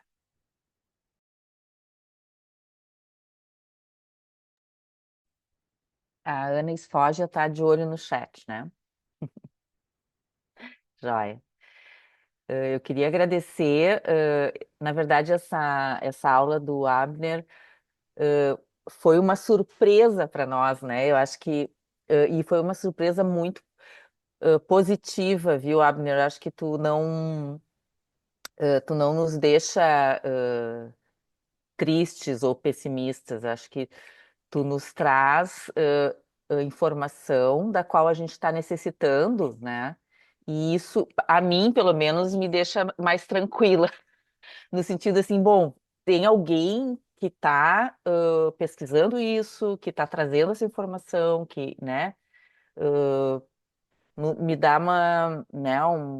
mais esperança, eu acho até, né? Saber que bom, né, que tu traz essas informações para nós. Claro que a gente consegue vislumbrar o quão longe a gente está, né, de conseguir ter respostas eficientes, mas primeira coisa que a gente tem que fazer é saber o tamanho do nosso problema, né, para depois ir atrás das soluções, né? Então, muito obrigada, acho que foi bem importante tudo que tu nos trouxe. Eu acho que também não seria chamada Hopeful a startup do Abner se não fosse um pouco de esperança, né? Eu acho que é isso, é a gente estar mais preparado e saber que agora é urgente que cada município tenha seu plano de contingência, que cada hospital tenha seu plano de contingência. A gente não imaginava assim um hospital sem água, um hospital sem luz, ou um hospital inundado. Realmente não era, já tinha acontecido, eu já tinha visto um incêndio em hospital, né? Mas as outras coisas realmente não tinha. E e as coisas parecem que estão se acelerando. A gente estava brincando, nunca a universidade tinha suspendido a aula por chuva, e agora já é talvez o sétimo alerta vermelho que tem que suspender a aula. Né? E não porque choveu ou inundou a universidade, mas porque a gente tem que pensar epidemiologicamente. Então, se está havendo um problema de deslocamento de toda a cidade, se a gente tem aluno em Cachoeirinha, em Canoas, em lugares que estão muito vulneráveis, a gente precisa pensar, assim como na pandemia que a gente falava, né? Olha, não tem problema sair de casa, usa máscara e tal, mas quem pode ficar em casa ajuda muito ficando em casa. Porque quem pode ficar em casa, quem é aposentado, quem tem um trabalho que pode ser feito de forma remota, está ajudando os outros com menos circulação e menos exposição. E a mesma coisa eu acho também nesse caso, né? Quando está toda a cidade um caos, se tiver menos gente circulando, vai ajudar a Defesa Civil, né? A resolver os casos que precisa resolver. Mas então, pensando na pergunta que a Passi fez sobre o que as universidades podem fazer, eu acho que um dos papéis importantes da universidade, tanto na pandemia quanto agora, eu sempre falo enchentes, viu, Abner? Porque é o seguinte, a minha a minha função é a tradução das evidências, então tu está falando sempre os termos técnicos e eu preciso falar nos termos que as pessoas ali na televisão não, vão entender, né? Que o público leigo vai entender. Então, quando a gente fala enchente, todo mundo sabe o que aconteceu, né? Então, tanto nas enchentes, nos desastres relacionados às inundações, quanto na pandemia, uma função super importante da universidade foi a comunicação com a sociedade. Então, no nosso caso, por exemplo, na pandemia, a gente funcionava como uma fonte confiável de informação e acabou que nas enchentes não era uma coisa tão inicialmente relacionada à saúde, já era muito mais infraestrutura, mas a gente acabou assumindo um pouco esse papel também, porque as pessoas ficavam consultando a página e fazendo perguntas até sobre coisa de infraestrutura, né? Então, aqui só para mostrar que a gente estava participando na universidade, né, no apoio aos resgates, nos abrigos, como também todas as universidades fizeram isso, né, a URGS, a PUC, a UBRA, todas as universidades se envolveram nessa questão dos abrigos, né? E aqui é isso que eu falei da comunicação, assim, eu acho que foi bem importante a questão da utilidade pública, assim, né? Então, o pessoal, a gente formou vários grupos de comunicação, um deles era checagem de fatos, e o outro era de coisas de utilidade pública, onde que tá o caminho que pode passar para chegar em Porto Alegre, ou etc., qual o caminho que está aberto, essas coisas, onde que pode tomar medicamento, onde que pode fazer tal coisa, isso o pessoal fez um mutirão e ajudou muito, assim, porque as pessoas iam consultar e nessa questão de a gente estar nessa crise, nessa infodemia, né, que durante a pandemia a gente começou a falar nesse termo infodemia, que é o excesso de informações, e eu sempre falo, sempre mostro essa matéria de que antes da pandemia o movimento anti-vacina já era uma das maiores ameaças à saúde mundial, né? Agora hoje, agora em 24, no fim do ano passado, saiu um estudo no site Aos Fatos, que 9 em cada 10 anúncios sobre saúde continham desinformação.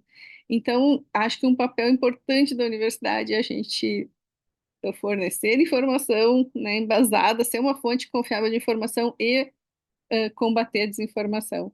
E aí, aqui também, já que estamos nos termos técnicos, eu vou falar um pouquinho que a palavra desinformação em inglês tem vários termos, né? Misinformation, disinformation e malinformation.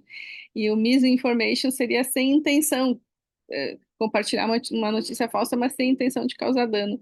Já a disinformation é com a intenção de causar ruído e a malinformation é realmente para causar dano, né? Porque, zoom. E aqui eu copiei de um grupo de WhatsApp, porque logo a gente tinha formado na pandemia, acho que alguns de vocês estavam, um grupo de médicos de todo o Brasil, que defendia a ciência, que era para organizar as coisas de vacinas e tal, e esse grupo ficou ali. E aí eu vi no grupo durante a inundação, enchente, esse aqui foi um médico de São Paulo dizendo assim: fiquei 5 dias no Vale do Taquari ajudando os hospitais de Estrela e Lajeado, junto com os voluntários e a Defesa Civil de São Paulo. Vi coisas inacreditáveis. Eu vi pelo menos uma centena de corpos boiando, o médico falando. E eu que estava em Porto Alegre, como é que eu vou dizer, como é que eu vou discutir com um cara que está dizendo que ele viu, né, uma centena de corpos boiando? E todo o trabalho era feito pela Defesa Civil de São Paulo, Minas e Paraná. Nunca vi um agente federal, nunca vi um militar lá ajudando. Então, para ver assim, né, que sempre que tem um desastre, aparece alguém para falar uma coisa dessa. E esse foi um médico bem conhecido de São Paulo. Até fui olhar o perfil dele, quem é essa pessoa, né? Que não tinha saído de São Paulo, cara, para nós, estava lá e estava dizendo que viu no Rio Grande do Sul uma centena de corpos boiando. Então, a desinformação na saúde, ela faz isso, ela modifica a percepção de risco, ela leva a condutas inadequadas, ou às vezes ela só cria pânico, né? Acho que é a área de vocês, é bem importante a gente entender, assim, o que está acontecendo. Aí eu até comentei depois com o administrador do grupo, né? Olha, professor e tal. Eu acho que eu estou aqui em Porto Alegre, eu acho que não é bem assim. Como é que a gente vai discutir com uma pessoa que fala isso, né? E aí o administrador pediu para ele, quem sabe, confirmar, ele não, obviamente não confirmou nada e ficou por isso mesmo. Mas como esse grupo é um grupo que tem pessoas de todo o Brasil, as pessoas, né, tendem a acreditar numa fonte que parece ser muito confiável, né? E um cara que estava num grupo ali que era pró-vacina, gente. Então, se chega nesse ponto, e eu acho que é isso, a gente tem que fazer esse trabalho de formiga, que está cada vez mais difícil, mas é essa questão da informação e da ciência, né? De insistir de que não adianta, como o Abner falou, construir a casa no mesmo lugar, né? Essas questões que eu acho que para isso a universidade está muito pronta, né, para ajudar. É isso. E eu vejo assim, um dos objetivos desse nosso núcleo, né, que está começando, é justamente ter esse intercâmbio, né, tanto com as universidades como com outros setores assim da sociedade, ãh, nessa divulgação, né, de informação confiável. Então, até para o pessoal saber, essa aula, né, a nossa aula inaugural do núcleo, vai ficar disponível depois no YouTube da PRS, né? Então, é uma aula que vai, a ideia é que possa ser, né, também distribuída e divulgada, né, porque com certeza temos informação de qualidade, né? A gente tem Agora uma sobre pergunta. a, Desculpa. não, eu queria falar sobre a pergunta se tem vulcão em Santa Maria, mas eu lembrei de, não sei que ano foi, mas quando teve as cinzas do vulcão que teve, lembra que a gente ficou sem poder, ficou isolado sem voo, porque não passava voo, por causa de Tô- cinzas de... Professor, Isso. tu me deu a deixa. Foi no Chile, né? 2011 e 2015, o Rio Grande do Sul decretou risco de doença respiratória porque as cinzas do vulcão chegaram no Rio Grande do Sul e alguns estados, alguns municípios chegaram assim, tipo, os veículos estarem cobertos por fuligem. Então, é sim uma ameaça. Só dar o meu pitaco bem rápido sobre se eu acredito que se a gente for passar pela mesma exposição, na minha opinião, nós vamos ter o mesmo desfecho.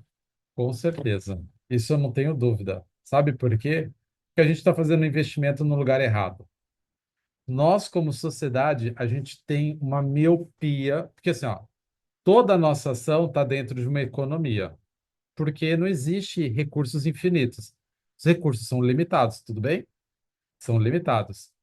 Nós, como sociedade, a gente pega o dinheiro limitado e coloca onde? Na reparação do dano, não na prevenção do dano. Olha o que eu estou falando. As pessoas se mobilizam, mandam dinheiro para o Badim depois que ocorre o dano. Vê se agora, hoje que eu estou conversando com vocês, que nós estamos se encontrando, as pessoas estão fazendo vaquinha para reduzir risco de desastre no seu município. Não estão. A gente não entendeu o seguinte: a gente construiu o SUS como um sistema para organizar a atenção, a assistência à saúde da população brasileira.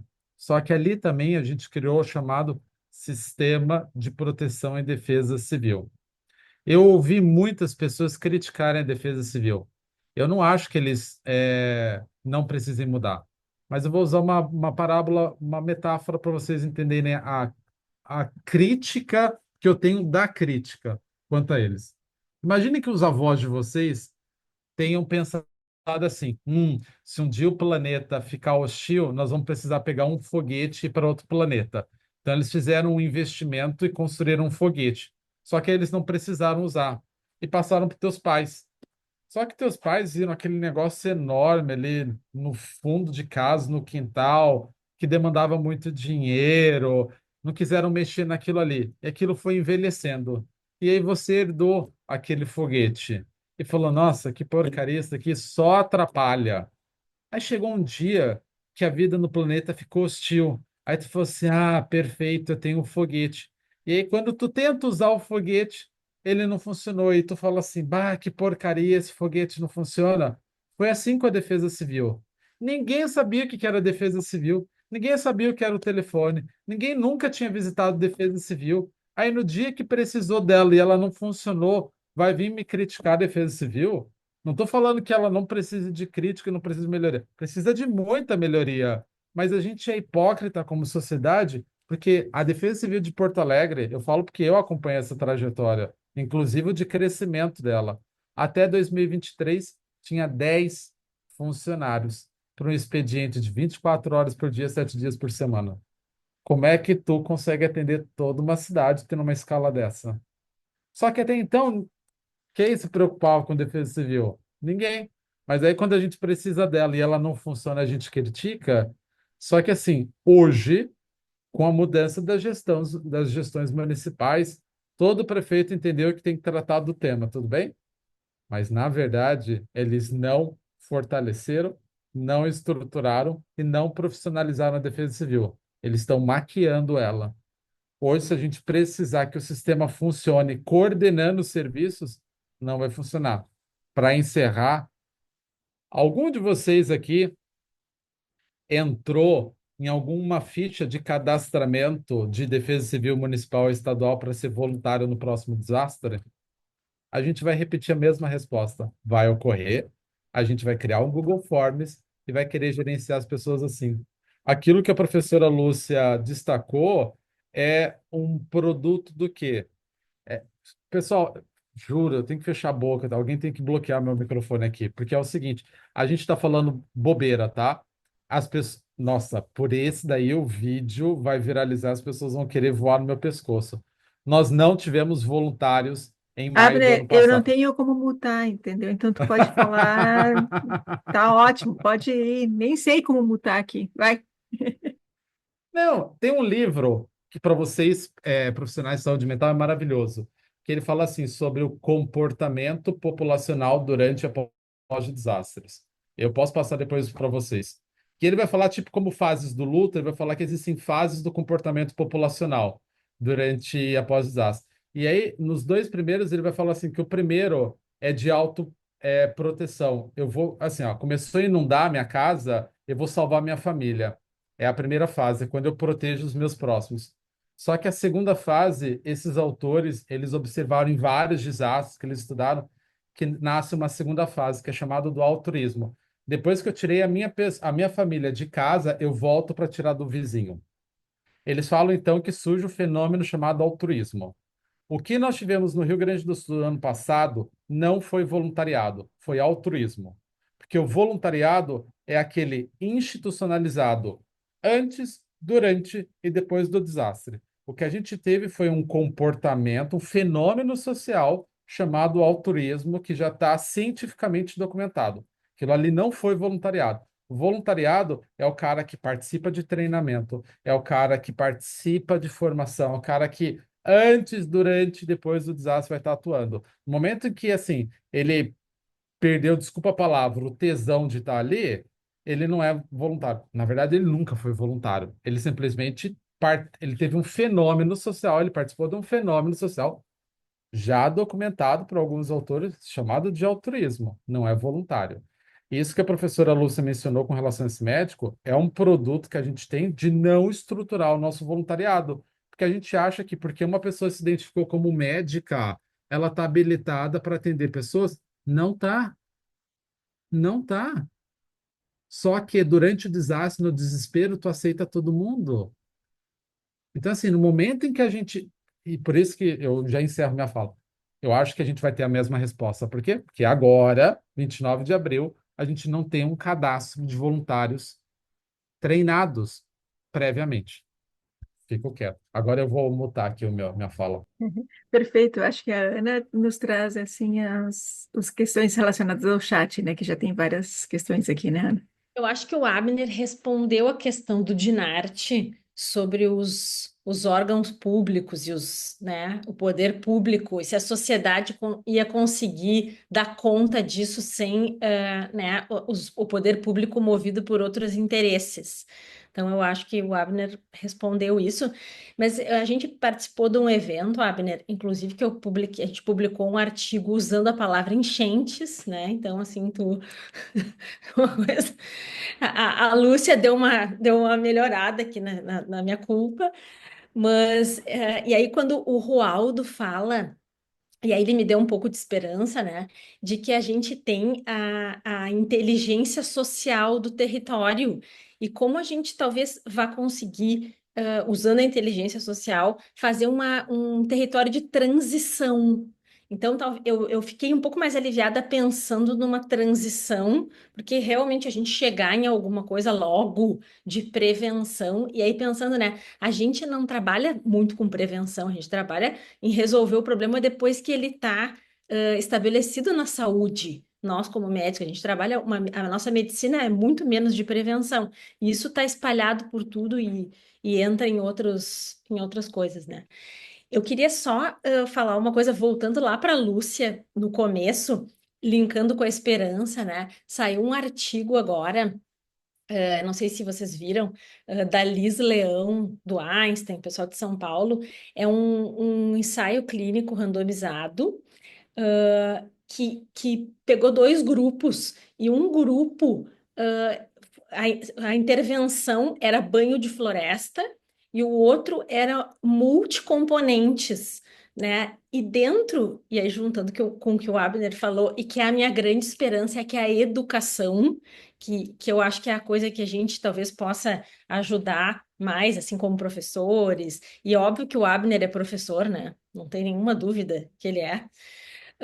Mas as intervenções foram que essa intervenção multi, né, ela tinha educação junto. Então, as pessoas saíam, o grupo saía em áreas urbanas, periurbanas, da região sul e sudeste. Pegava São Paulo e Paraná, não chegaram a vir até aqui, mas um era banho de floresta, que é caminhar com o cachorro na natureza, e que já é uma intervenção ótima para engajamento das pessoas na causa ambiental, né? Mas a segunda tinha educação junto.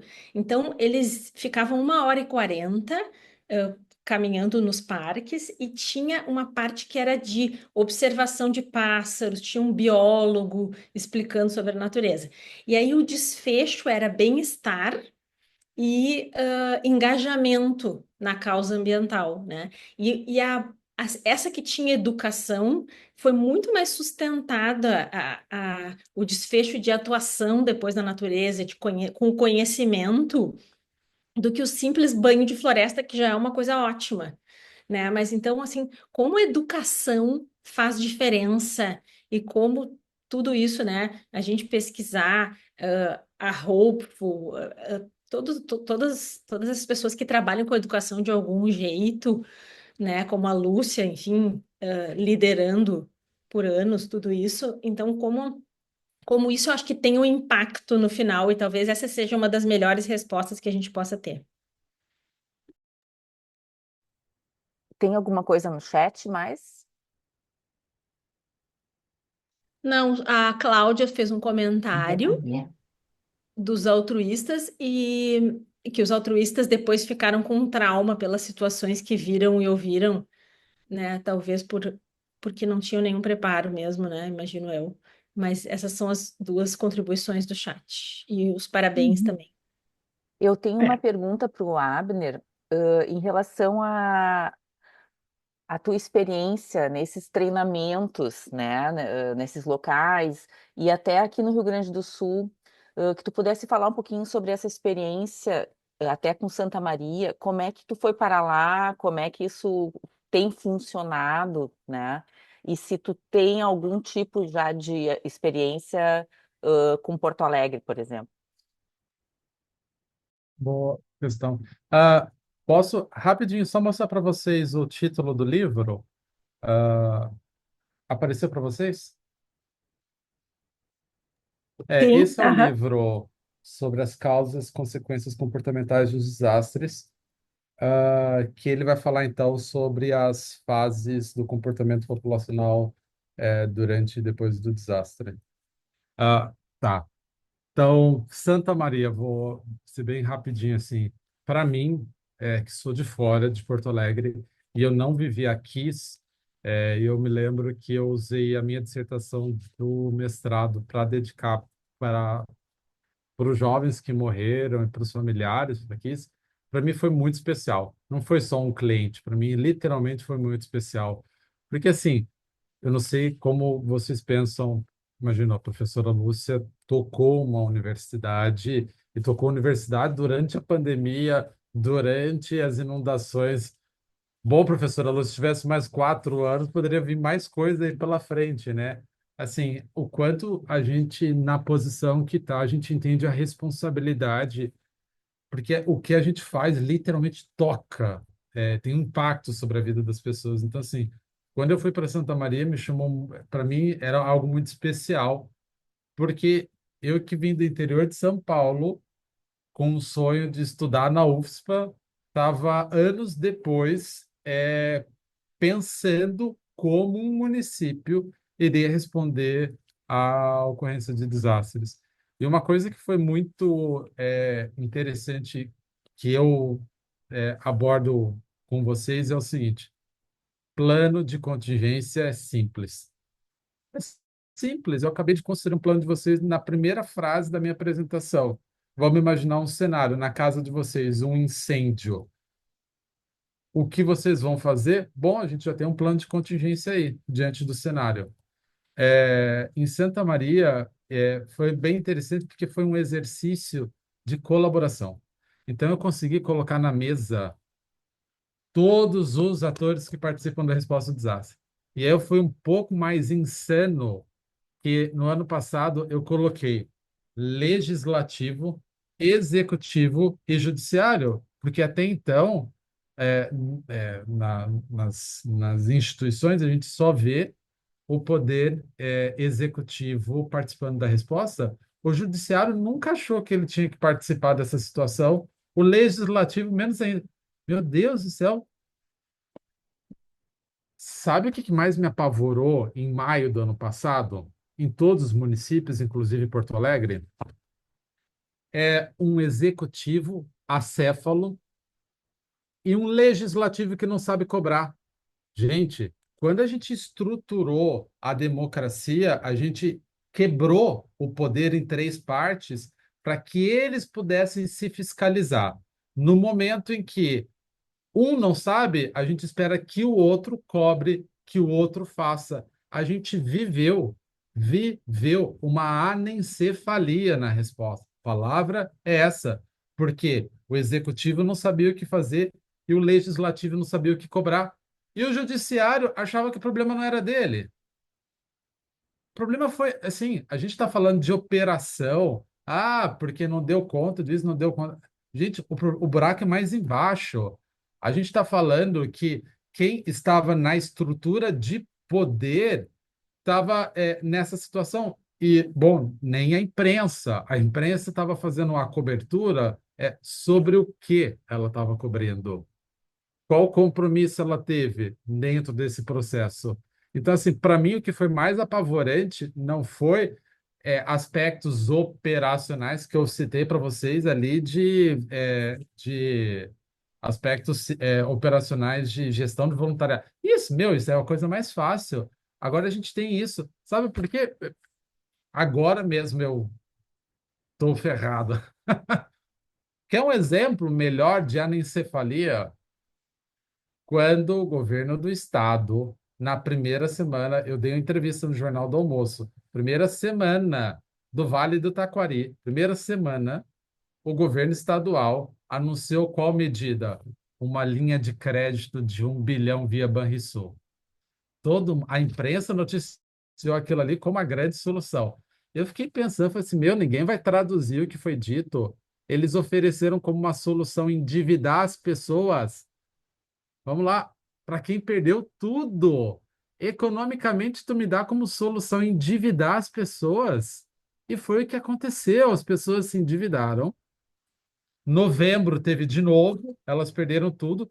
Em maio, elas perderam tudo de novo.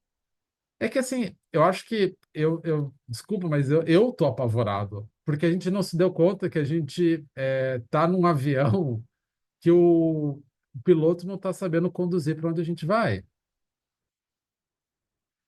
Vocês, como profissionais de saúde, gente, a doutora Ana estava falando agora sobre fator de exposição e desfecho.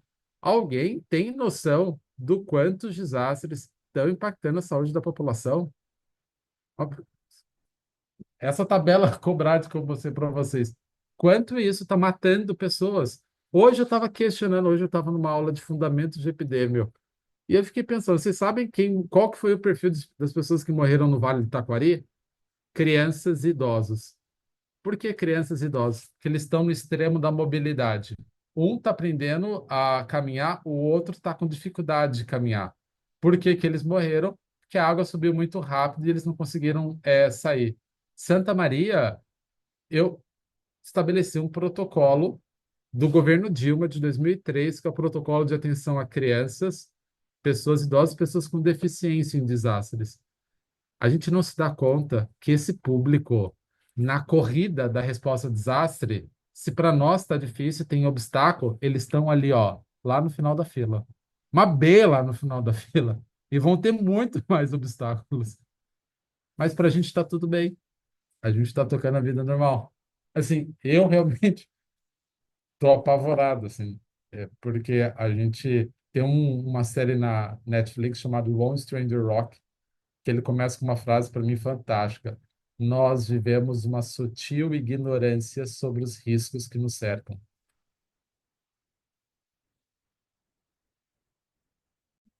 Eu acho que um dos comentários aqui no chat é justamente esse, assim, ou seja, de que forma, né, que bom, né, trazer conhecimento, porque isso também é uma das formas de diminuir a nossa angústia e da nossa ansiedade, assim, né?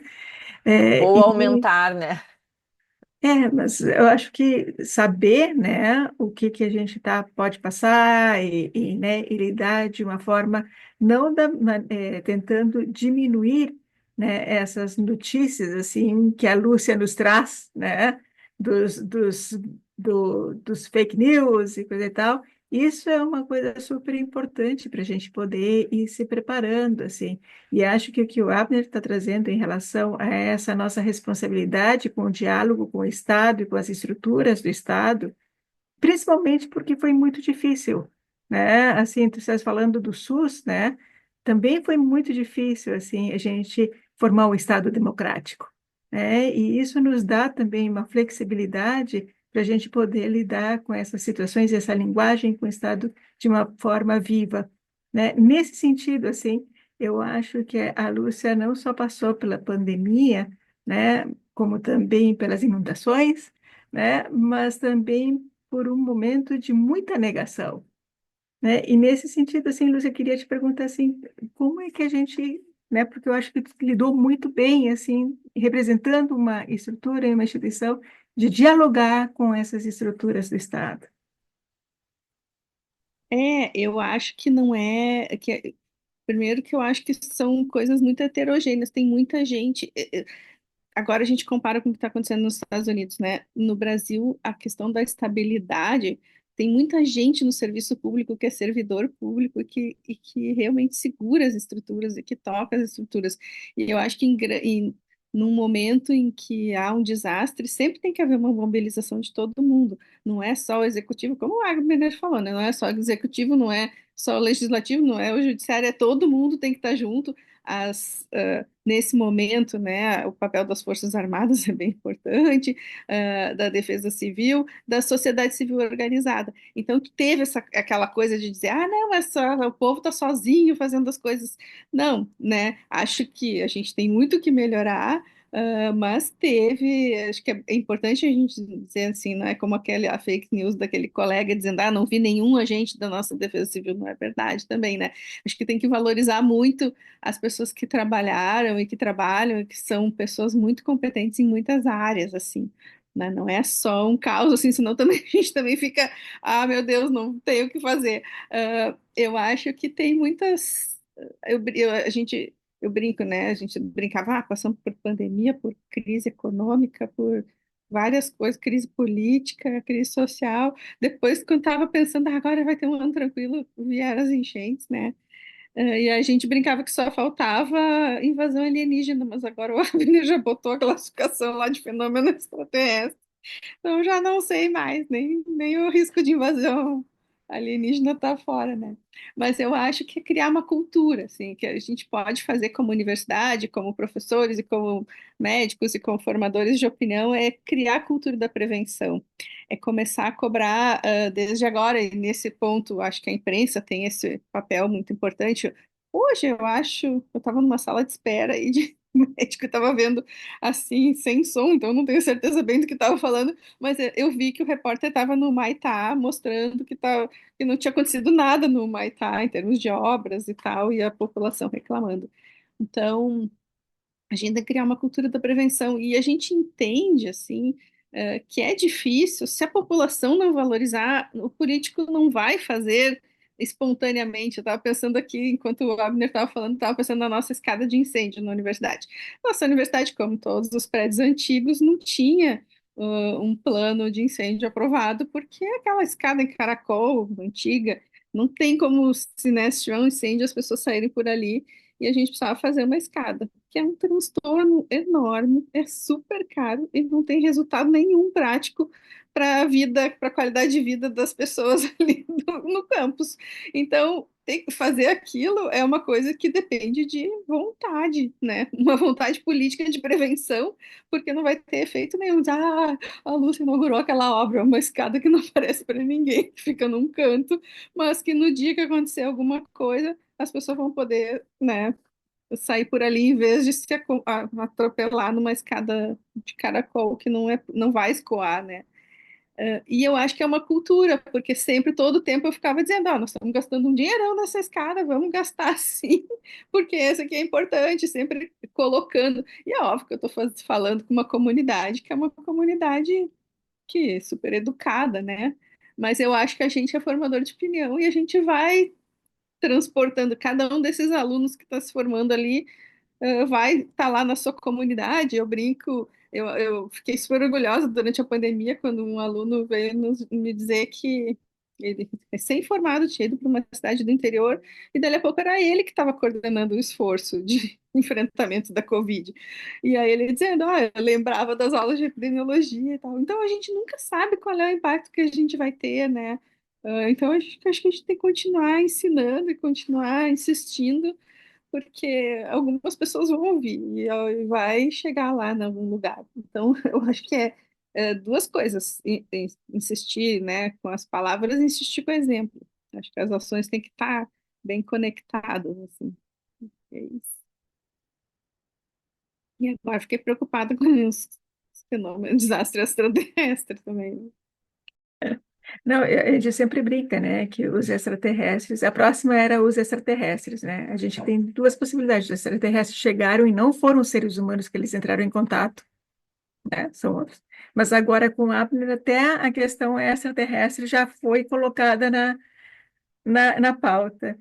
E acho que assim, a gente tem muitos comentários assim, a Anne, né, colocando a importância, né, da educação, o Dinarte trazendo questões bem importantes em relação ao legislativo e o executivo gaúcho, né, o Pedro Henrique, é, a Cláudia, né, trazendo a importância de da gente poder se preparar, inclusive para poder estar mais preparados e resilientes em relação ao futuro e poder enfrentar melhor essas situações, né? O Marcelo. Então, assim, gente, eu acho que realmente vocês estão trazendo coisas super importantes para nós. A gente agradece muito, né, a dedicação e isso que é uma questão assim que eu acho que é uma das questões mais bonitas e gratificantes, né, que é poder compartilhar conhecimento. Então, isso assim é realmente algo que não tem preço. Lúcia, Abner, né? Eu não sei, eu estou indo quase que para os finalmente, Ana, porque nós já estamos quase para as 10 horas, né? E por isso, assim, eu queria realmente agradecer muito a vocês dois por vocês terem diminuído a nossa ignorância, né, e nos ajudado a repensar alguns conceitos e poder, então, né, começar a produzir também conhecimento, que é uma coisa que não se faz apenas nas universidades, né? Isso é a produção de conhecimento se faz celularmente. Eu queria só repassar para a Ana, porque eu acho que a Ana tem feito um esforço hercúleo em relação a todas essas questões, né? Só trazendo aqui algo que eu acho que é super importante, mas a Ana, durante todo o período, né, trágico, ela foi no helicóptero junto com os bombeiros, né? Então, assim, mostrando toda essa questão que realmente é de solidariedade, mas também de nos organizar como uma líder dentro da sociedade, né? E mostrando, assim, uma capacidade fantástica de uma articulação política importantíssima para que a gente possa ir crescendo, né, como grupo, porque concordo plenamente assim com a Lúcia, né, de que a saúde ela já na sua essência ela é coletiva. Então, Ana, contigo, até porque vai ser importante tu trazer as questões relacionadas ao Congresso, né? É isso. E não, eu fico muito feliz, né, por esse pontapé inicial aí, né, com esse primeiro evento, já, né, aceitando o convite, né, da UFSPA do nosso núcleo ser um dos colaboradores, e a nossa intenção é poder realmente fazer parte dessa rede, né, que se articula e que deve se articular nos trabalhos de prevenção e de resiliência, e convidar, né, a todos para o nosso congresso, que esse Congresso Gaúcho de Psiquiatria esse ano, em setembro, de 4 a 6 de setembro, vai ser em Porto Alegre, no Barra Shopping Sul, com o tema Ecopsiquiatria, Saúde Mental e Transformações no Ambiente, e que vai ter, né, um grande espaço para essas discussões, né, em relação à ciência relacionada, né, à questão das mudanças climáticas, das ações possíveis, né, e da questão de prevenção, em relação aos desastres e em relação aos impactos em saúde, né.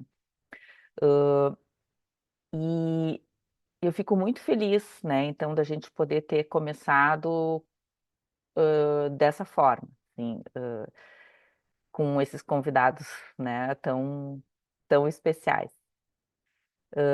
Acho que a gente deixa, né, o convite para quem se interessar em participar do núcleo, né, a gente entra em contato com a PRS e a gente vai dar as dicas de como é que tem sido os nossos encontros, a gente tem tido encontros sistemáticos para planejar ações e inclusive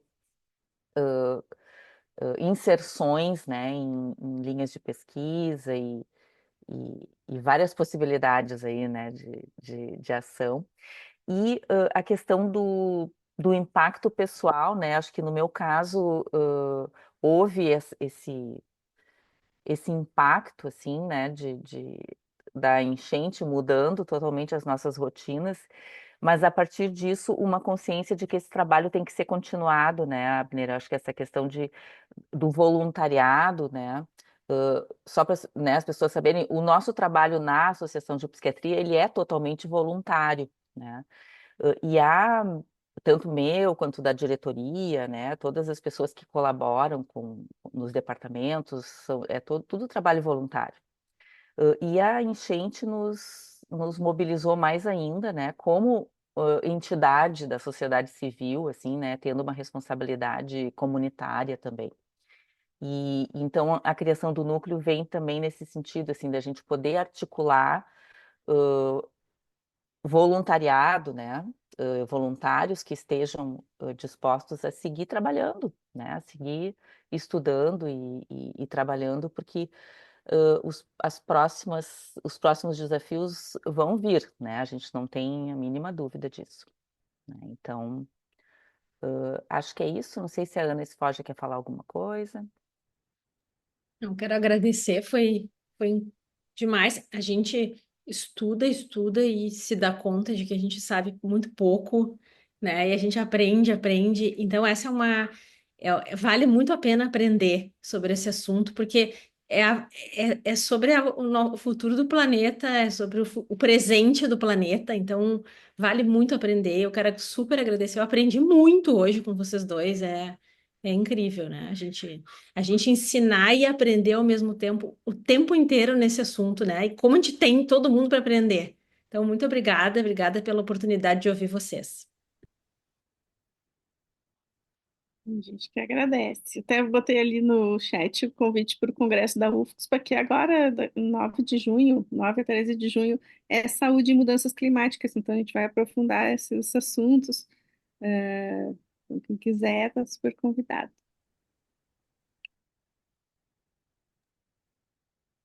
Professora Lúcia, só me corrija. O nosso núcleo a gente lança agora em maio ou no Congresso? É no Congresso, né?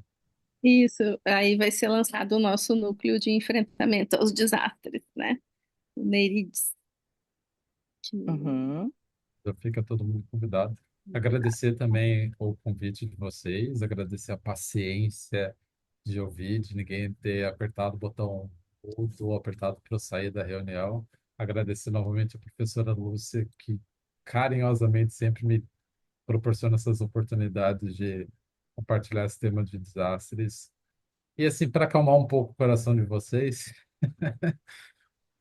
é, a gente surge em nós uma ansiedade de, no primeiro ano, no primeiro 6 meses, no primeiro 2 anos, estar pronto, conseguir dar uma resposta.